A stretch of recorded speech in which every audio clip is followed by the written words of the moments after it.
বন্ধুরা, অবাকি রান্না করে সকলকে স্বাগতম। আজকে নিয়ে আসলাম একটা মজাদার রেসিপি, কাটা ছাড়া মাছ। যারা মাছ খেতে পারেন না, যাদের বাসায় ছোট বাচ্চা আছে কাটার জন্য মাছ খেতে পারে না, তাদের জন্য এই ভিডিওটি।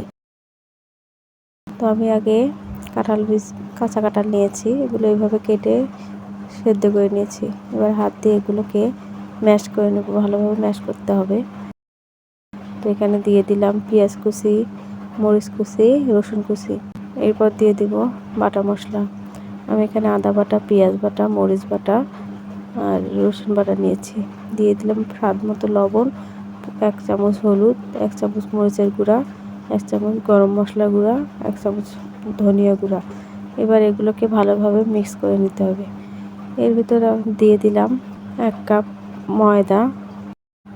এবার এটা ভালোভাবে মাখিয়ে নিতে হবে। মাখানো হয়ে গেলে মাখিয়ে নিয়ে এভাবে মাছের মতো সেট করে নিতে হবে।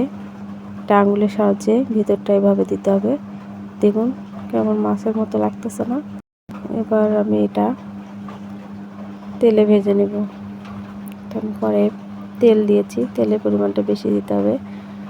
আমি এইভাবে এক এক করে সবগুলো ভেজে নেব।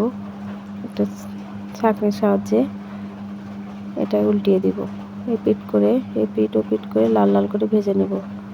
তো ভাজা হয়ে গেছে, দেখুন দেখতে হুবহু মাছের মতোই লাগতেছে।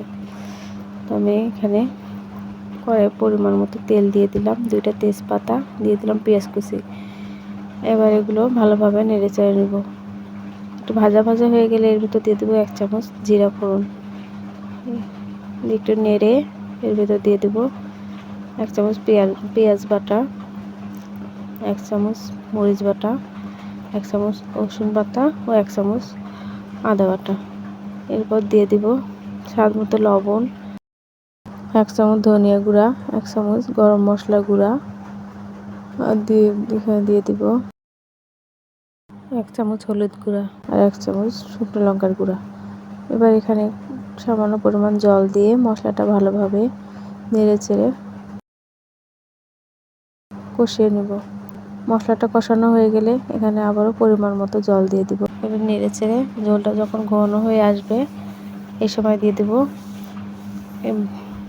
কাঁঠালের মাছের পিসগুলো। এটা কী নাম দেবো আমি বুঝতে পারছি না, এটার নাম আমি দিয়েছি ফিশ কাটলেট।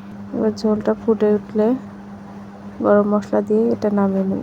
দেখুন কতটা সুন্দর হয়েছে। তো কেমন লাগলো ভিডিওটি অবশ্যই কমেন্ট করে জানাবেন। এরকম আরও মজার মজার ভিডিও পেতে চ্যানেলটিকে সাবস্ক্রাইব দিয়ে পাশে থাকবেন। ধন্যবাদ।